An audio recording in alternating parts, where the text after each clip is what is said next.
It's not often that we get not just a group of physicians, but to be very honest, very accomplished physicians, each one of you in your respective fields. So thank you to all of you for joining us today for what I hope will be a wonderful, wonderful conversation.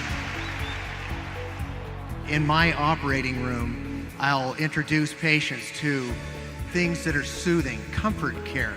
And so I'll introduce them to ginger and peppermint, cardamom and spearmint.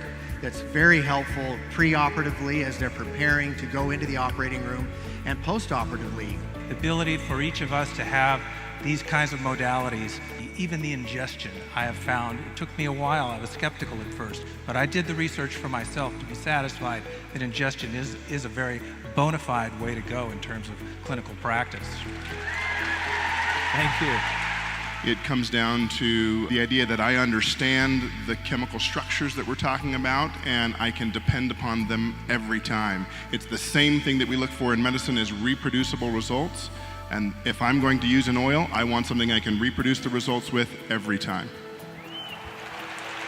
Well said. We have to know that what we're doing is not only real and valid, but it should be expected and demanded of the healthcare industry. I absolutely think that essential oils are safe for all age groups.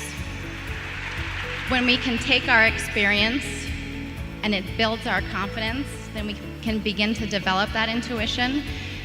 If you don't feel like that is where you are currently, it's okay.